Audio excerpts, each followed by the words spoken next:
Hello good morning everyone. तो आज हम स्टार्ट करेंगे चैप्टर नंबर 7 का सेकेंड लेक्चर। और चैप्टर नंबर 7 क्या था हमारा?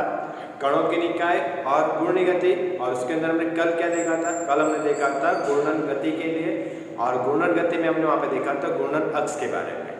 ठीक है। और आज हमारा नेक्स्ट टॉपिक रहेगा द्रव्यमान केंद्र।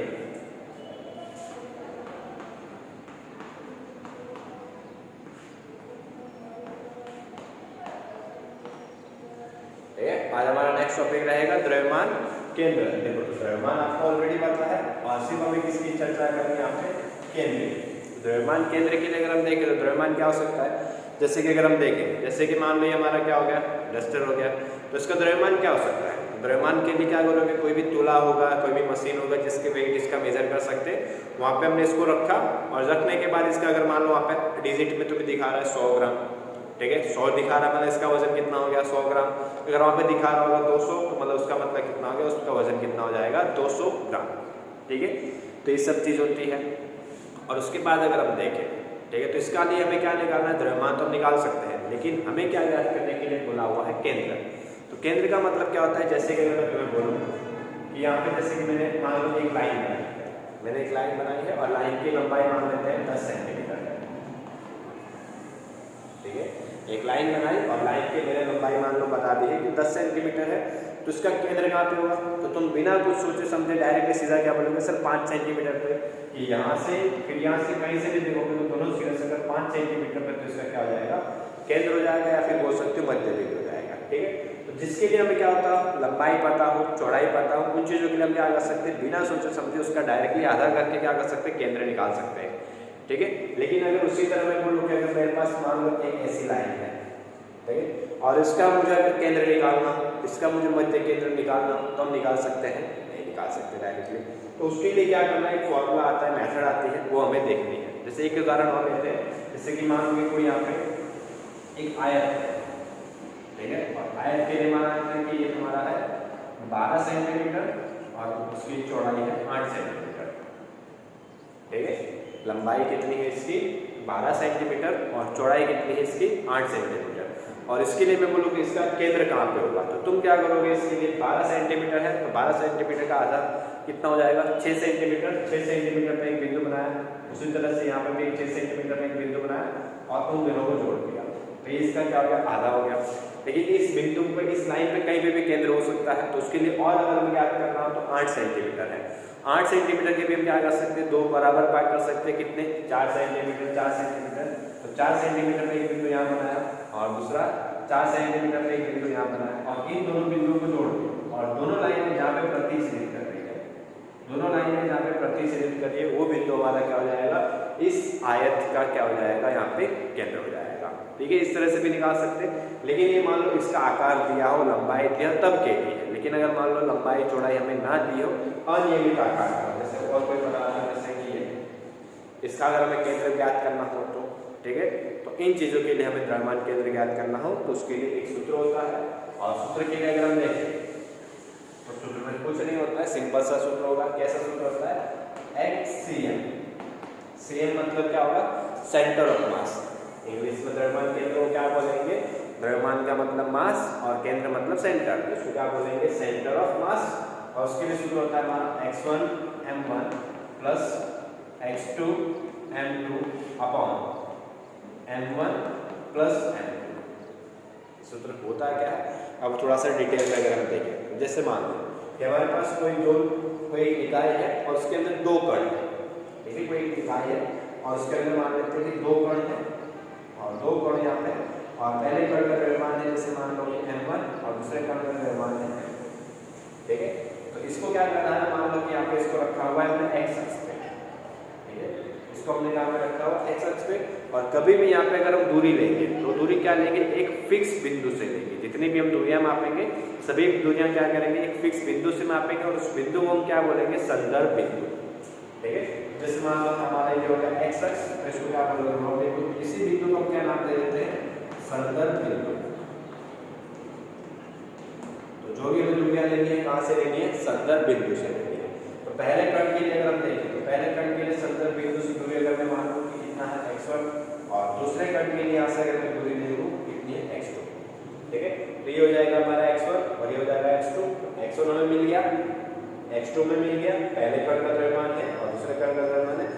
सबका मान रखोगे तो इसका तुम्हें क्या मिल जाएगा, यहाँ पे केंद्र अपने आप मिल जाएगा। चलो ये तो हुआ 2 कणों के लिए, लेकिन इसी की जगह मान लो 3 कण होते कुछ नहीं, सिर्फ डायरेक्टली फॉर्मूला में चेंज कर दो, x3 m3 upon plus m3। ठीक है, तो जैसे ये x अक्ष के लिए हो गया, इसी तरह अगर तुम y अक्ष के लिए निकालना चाहो तो y अक्ष के लिए हम क्या कर सकते हैं, और y अक्ष के लिए देखें तो y अक्ष के लिए हमारा सिंपल सा सूत्र होगा YCN is equal to y1 m1 plus y2 m2 plus y3 m3 upon m1 plus m2 plus m3। ठीक है, 2 सूत्र हो सकते हैं। x अक्ष के लिए ज्ञात करना हो तो x अक्ष का सूत्र यूज करेंगे, और y अक्ष पे अगर हमें बिंदु ज्ञात करना हो तो y अक्ष के लिए कर सकते हैं। ठीक है, तो जैसे अगर मान लो लाइन होगी तो सिर्फ x आएगा, कोई सतह होगी, आयत होगा तो उसमें x भी आएगा और y भी आएगा। ठीक है, तो उसी हिसाब से कर सकते हो। ठीक है, तो इसका इतना नोट डाउन कर ले या फिर स्क्रीनशॉट ले ले आराम से।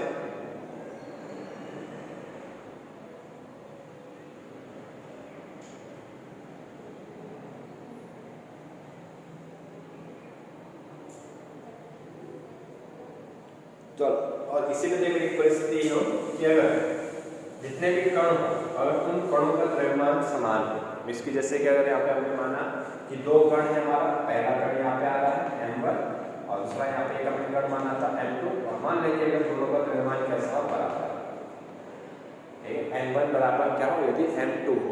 ठीक है, 2 कणों के लिए अगर मैं करता हूँ,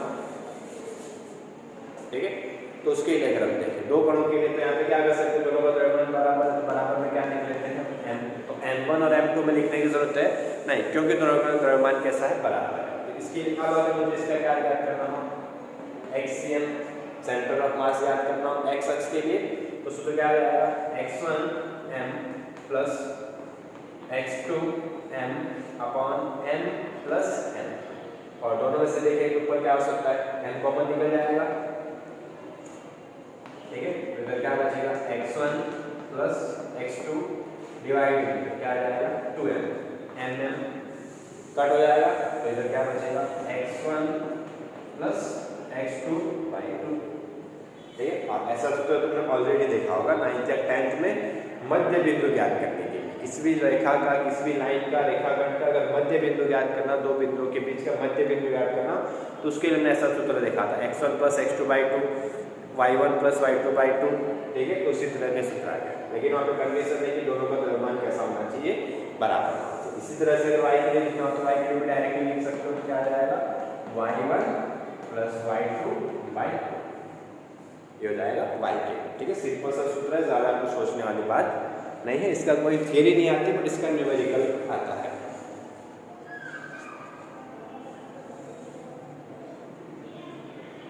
ठीक है, ये 2 कणों के लिए, और इसी तरह से करना तो 3 कणों के लिए बोला, तो 3 कणों के लिए क्या आ जाएगा, xCM is equal to x1 plus x2 plus x3 by 3, और y अक्ष के लिए 3 कणों के लिए हो तो y1 plus y2 plus y3 by 3।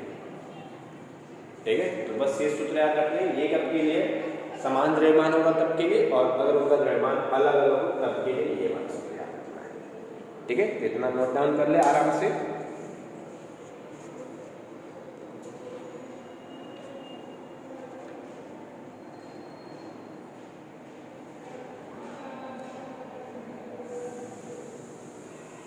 चलो ठीक, देखो अब इसके बाद अगर हम देखें तो हमारा इसके बाद एक आता है उदाहरण, और उदाहरण में देखो एक छोटी सी चीज बोली है कि क्या बोला है, उदाहरण 7.2 कर रहे हैं, 7.1 कल करते हैं। ठीक है, तो नेक्स्ट हम उदाहरण स्टार्ट करेंगे, उदाहरण 7.2। ठीक है, और 7.2 में देखो क्वेश्चन में क्या बोला हुआ है, एक त्रिभुजाकार फलक का द्रव्यमान केंद्र ज्ञात कीजिए। क्या बोला, एक त्रिभुजाकार फलक का द्रव्यमान केंद्र ज्ञात कीजिए। फलक मतलब सतह, और सतह का आकार कैसा है, त्रिभुजाकार। तो त्रिभुजाकार जैसे कि मान लो हमने बना दिया, ठीक है, एक त्रिभुजाकार हो गया, और इसका हमें क्या करना है, द्रव्यमान केंद्र ज्ञात करना है। ना कोई मान दिया हुआ है, कोई मेथड, तो दूसरी कोई मेथड से करना है, सूत्र वाले से नहीं करना है, हमें बिना सूत्र के इसका केंद्र ज्ञात करना है। तो बिना सूत्र के इसका अगर मैं केंद्र ज्ञात कर रहा तो हम एक काम कर सकते हैं। देखो, तो कोई भी अक्ष के किसी भी भुजा के क्या करना है, किसी भी भुजा के समांतर उसके क्या करना है, छोटे छोटे विभाजन करने हैं। किसी भी भुजा के समांतर उसके क्या करना है, छोटे छोटे विभाजन करने हैं। ठीक है, और वो हम कैसे कर सकते हैं, अगर देखें कि जैसे मान लो कि ये भुजा है, जैसे कि हम नाम दे देते हैं ए बी और सी। तो जैसे अगर इस भुजा के समांतर हम क्या कर रहे हैं, छोटे छोटे भाग बना देते हैं।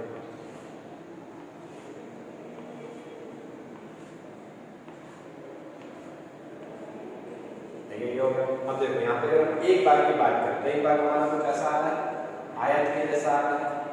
ठीक है, तो इसके लिए हम क्या कर सकते हैं, इसका केंद्र हमें पता है, इसका केंद्र कहाँ होता है, यहाँ पे। तो इसी तरह क्या कर सकते हैं, हम सबका केंद्र डायरेक्टली लिख सकते हैं, इसका केंद्र लगभग कहीं यहाँ होगा, इसका केंद्र भी कहीं यही होगा।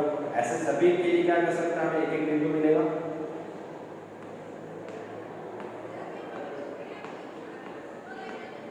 ठीक है, और इन सभी बिंदुओं को हम क्या कर देते हैं, जोड़ देते हैं।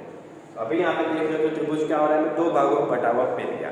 ठीक है, लेकिन हमें अभी भी क्या नहीं मिला, इसका द्रव्यमान केंद्र नहीं मिला हमें, लेकिन ये पता चल गया कि इसका द्रव्यमान केंद्र कहीं ना कहीं इसी लाइन पे कहीं बिंदु पे होगा। ठीक है, इसी लाइन पे किसी बिंदु पे होगा। तो उसके लिए क्या करेंगे, दूसरी किसी भुजा के समांतर हम क्या करेंगे, उसके छोटे छोटे भाग करेंगे। ठीक है, तो हम कर देते हैं ऐसे।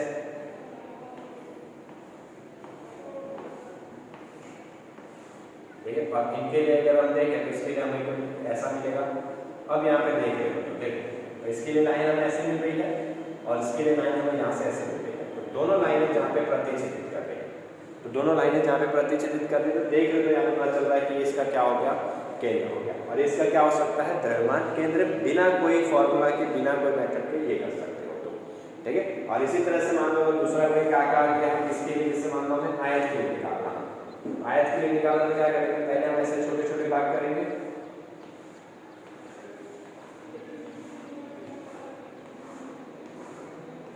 और इन सबका हम क्या ले लेते हैं, मध्य बिंदु। और इन मध्य बिंदु को अगर हम जोड़ दें तो हमें पहले तो क्या मिल गया, दो आयत दो बराबर भागों में बटा हुआ मिल गया। फिर हम क्या कर सकते हैं, उसी तरह से ऐसे भी विभाजित कर सकते हो। अब इन सब के लिए अगर हम केंद्र देखें तो हमारा केंद्र कहीं यहाँ मिलेगा। ठीक है, और दोनों जहाँ प्रतिच्छेदित कर रहे हो, दोनों जहाँ प्रतिच्छेदित कर रहे हो वो हमारा क्या हो जाएगा, इस आयत का द्रव्यमान केंद्र। ठीक है, तो इतना रखते हैं, और कोई डाउट हो तो आप कमेंट कर सकते हो। ठीक है, और ये हो जाएगा हमारा उदाहरण 7.2, उदाहरण 7.1 और 7.3 हम नेक्स्ट क्लास में स्टार्ट करेंगे। ओके।